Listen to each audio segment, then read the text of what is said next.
এখন বাজে 4:45 সকাল। এখন থেকে আমার ব্লগ শুরু করলাম। জল ভরা দিয়ে কাজ শুরু করেছি। আমি আজ সকালে বাসন মেজে নিচ্ছি, কারণ আমাদের যে দিদি বাসন মাজে এবং ঘর মোছার কাজ করে, সে দিদির কাল চোখ অপারেশন হয়েছে। ওই জন্য দিদি আজ থেকে আসেনি, এখন 15 দিন দিদি আসবে না। এই দায়িত্বটা আমি নিয়েছি। আমি না করলে মা করতো, সেই জন্যই আমি এই দায়িত্বটা নিয়ে নিয়েছি। মাকে বলেই দিয়েছি সকালে বাসন মাজা, ঘর বারান্দা মোছা আমি করে দেব। ওই সময় মেয়ে ঘুমায়, সেই জন্যই 4:45টায় উঠেছি। উঠে জলটা প্রথমেই ভরে নিয়েছি, ভরে বাসনগুলো মাজতে চলে এসেছি। বাসন মেজে ধুয়ে এরপর যাব মোছামুছি করতে। আর একটু পরে ঘুম থেকে উঠলেও হতো, কিন্তু তাড়াতাড়ি উঠে পড়ার কারণ আছে দুটো। কারণ সকালে এই টাইমটা মেয়ে ঘুমায়, আর ও উঠে পড়ার পর যদি আমি কাজ করতে আসি, তাহলে ও কান্নাকাটি করে, বায়না করে। সেই জন্য ও ঘুমোয় যখন, সেই সময় আমার কাজটা করে নিলে ওরও সুবিধা হয়, আমারও সুবিধা হয়। আমারও মনে হয় না মেয়েটা কাঁদছে, আর ওরও মানে মায়ের জন্য ছটফট করে ওকেও কষ্ট পেতে হয় না। সেই জন্যই আমি এত সকাল সকাল উঠে পড়েছি। আর আরও একটা কারণ হচ্ছে, আমার এই সব কাজ করতে তো প্রায় 2 ঘন্টা মতো সময় লাগবে, আর একটা জায়গায় আমাদের আজ যাওয়া আছে। সেই জন্যই আমি এত তাড়াতাড়ি উঠে কাজকর্ম শুরু করে নিয়েছি। মাজা ধোয়া হয়ে গেছে, এবার আমি চলে এসেছি মোছামুছি করতে। পিসিমণি ভেতরে ডাইনিংটা মুছে নিয়েছে, আমি ঠাকুর ঘরটা মুছে নিয়েছি। আর চলে এসেছি এবার বারান্দা মুছতে। বাইরের বারান্দাটা মুছবো, রান্নার চালাটা মুছবো, আর উঠোন ঝাঁট দেবো। এই পর্যন্ত। আর ছিল কালকের পোড়া কড়াইটা, মা বললো আমি মেজে নেবো, কিন্তু দেখলাম মাকে তো দুপুরে করতেই হবে, কারণ আমি তো বাড়িতে থাকবো না।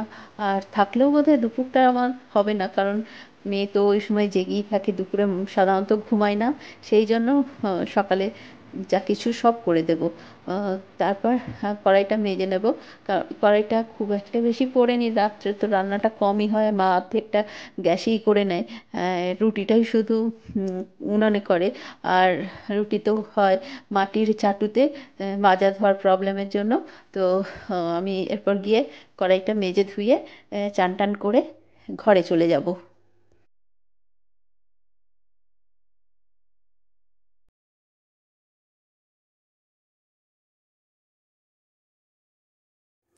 চানটা করতে খুব বেশি সময় নেব না, কারণ এমনিতেই 2 ঘন্টা পার হয়ে গেছে, 6:45 বাজে।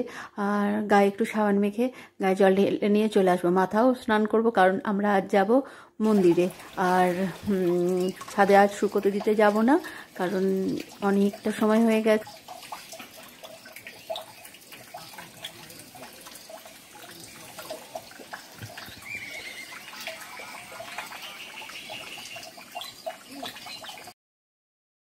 ঘরে ঠাকুর পুজো করে নিচ্ছি। আর আজ আর ছাদে উঠিনি, ঘরের জানলা খুলি সূর্য প্রণাম সেরে নিলাম। এরপর মেয়েকে ওঠাতে হবে, ওকে ব্রাশ করিয়ে ওষুধ খাওয়াবো, তার আগে চা বিস্কুটটাও খাইয়ে নেব। ওষুধ খাইয়ে 15 মিনিট পর ওকে ভাত খাওয়াবো, কারণ স্নান টান করিয়ে আমাদের বেরিয়ে যেতে হবে। আমরা বেরিয়ে গেছি মাঝের গ্রাম থেকে, বাস ধরে কাটোয়ার দিকে যাব। ওখানে একটা গ্রামে মা মনসার মন্দির আছে, আমরা সেখানেই যাব।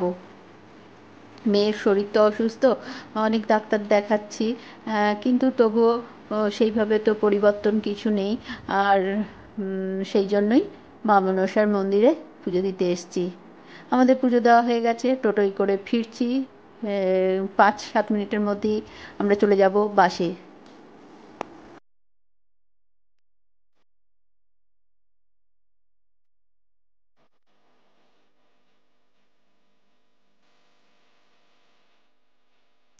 বাড়ি ফিরেই মেয়ের হাত পা ধুয়ে দেবো, জামা কাপড় ছাড়িয়ে নেব, তারপর ওকে খাইয়ে দেবো, নিজেও খাবো। আজকে দুপুরে ঘুমাবো, কারণ আজকে উঠেছি অনেক সকাল সকাল, খুবই কষ্ট হচ্ছে। তার সাথে মেয়ের তো বায়না আছে। তা দুপুরে শুয়েছিলাম, কিন্তু মেয়ে ঘুমায়নি বলে নিজেরও ঘুম হয়নি। তাই মাকে আটাটা মেখে বেলে দিচ্ছি। প্রথমে মাকে বলেছিলাম যে আমি আজ আর আটা মেখে বেলে দিতে পারবো না। মা বললো ঠিক আছে করে নেব। কিন্তু মেয়ে ঘুমিয়ে পড়লো 4টের পর। তো মাকে গিয়ে বললাম দাও, ও ঘুমিয়ে গেছে, আমি তোমার মেখে আর বেলে দিয়ে চলে যাচ্ছি। মেয়ে থাকলে তো ওকে সামলে এগুলো করতে হয়, তখন ধকলটা প্রচুর হয়। কিন্তু ও যেহেতু ঘুমিয়ে গেছে তাই আর অসুবিধাটা অতটা হবে না। কষ্ট হলেও বসে বসে আস্তে আস্তে করে দেবো, করে দিচ্ছি। আর এর আজ এই পর্যন্ত। আজ সত্যি করেই ভীষণ কষ্ট হচ্ছে, হাত পাগুলো খুব ব্যথা করছে। আবার পরের ভিডিওয় দেখা হচ্ছে। তোমরা সবাই ভালো থেকো। ততক্ষণের জন্য সবাইকে টাটা।